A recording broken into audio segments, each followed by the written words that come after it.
Pay close attention. What you're about to see is Bible prophecy being fulfilled.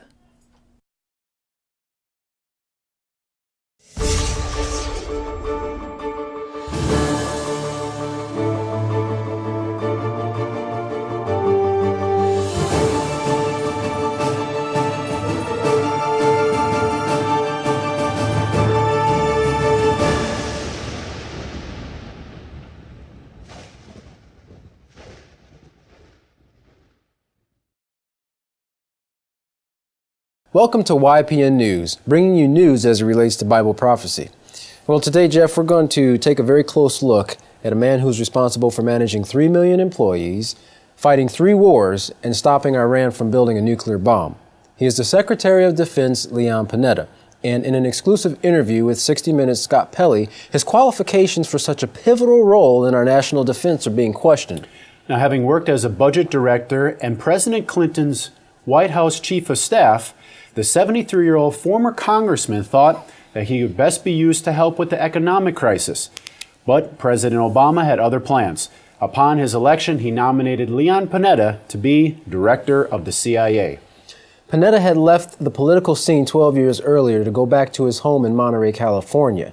Now, the Senate voted him into office, and a little over 2 years later, he led the operations which brought down Osama bin Laden. This past summer, President Obama made Panetta the Secretary of Defense, and now he is on a mission to eliminate al-Qaeda. Now, when asked in how many countries are we currently engaged in a shooting war, Panetta had to stop and count. He said, "That's a good question." Laughingly, "I have to stop and think about that because obviously we're going after al-Qaeda wherever they're at. Clearly, where we are confronting al-Qaeda in Pakistan, we're confronting the nodes of al-Qaeda in Yemen, in Somalia, and in North Africa." As we have reported in past, the Secretary of Defense, Leon Panetta, travels on a flying command post known as the Doomsday Plane. Now, from there, he can reach every American warplane, submarine, and missile silo.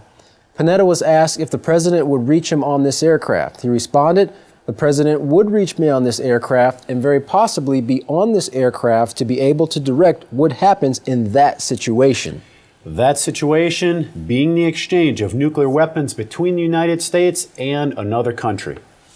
The United States, and the president's made this clear, does not want Iran to develop a nuclear weapon. That's a red line for us, and it's a red line, obviously, for the Israelis. So we share a common goal here. If we have to do it, we will do it. What is it? If they proceed and we get intelligence that they're proceeding with developing a nuclear weapon, then we will take whatever steps are necessary to stop them. Including military steps. There are no options that are off the table. We were surprised to hear how far he thinks Iran has come. The consensus is that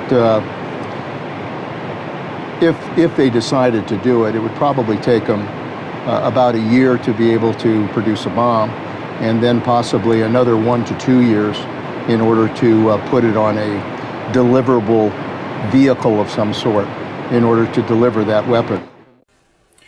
Now, when Panetta was asked by Scott Pelley, how do you launch the nuclear response from this airplane? I mean, you pick up that phone? Panetta chuckled, but quickly responded, "Don't touch anything, Scott." Now, Katan, it's unsettling to think that one man could be responsible for the fate of so many lives, the welfare of this country, and in essence, the welfare of the entire world. Yeah, that's right. And in fact, on that same note, a lot of people were surprised, Jeff, when his name came up for Director of Central Intelligence. Even Panetta commented, "I was kind of surprised as well. I spent most of my life working on budget issues and thought that would be more likely an area where they would want me."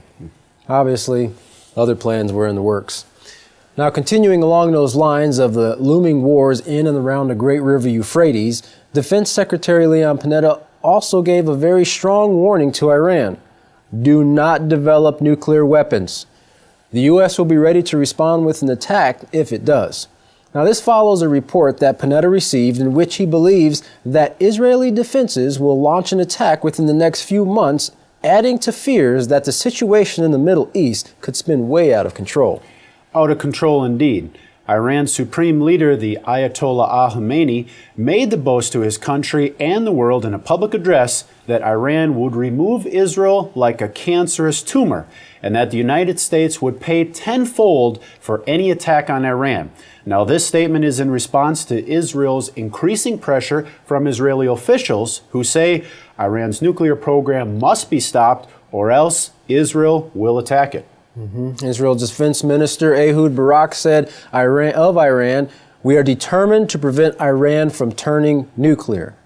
Now, some speculate that these statements are just saber-rattling, but not U.S. Defense Secretary Leon Panetta. He believes an attack is likely, and his statement sent a public message to an ally that Washington is finding increasingly difficult to control. Now, even with sanctions already in place against Iran, Israel says that it won't wait forever and that it can destroy even Iran's most defended nuclear sites. Moshe Ya'alon, the deputy prime minister of Israel, said that all of Iran's defense measures are made by human beings. Therefore, human beings can penetrate those defensive measures. Israel also believes that Iran could have a nuclear weapon within a year. Now, they also said they can't wait for that to happen. But the cost of an attack could end up with missiles landing in Tel Aviv. Israel, of course, has been preparing its citizens for war for years now. Now, here's a few facts that I don't know if you know or you don't know, but every Israeli apartment that's built within the last 20 years must have a bomb shelter.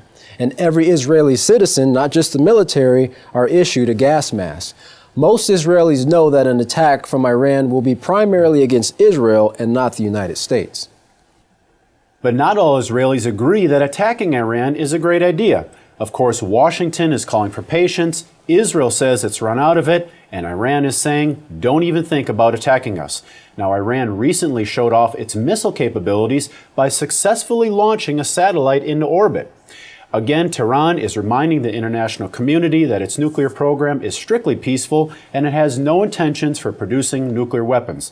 Also pointing out the fact that Israel does have nuclear weapons.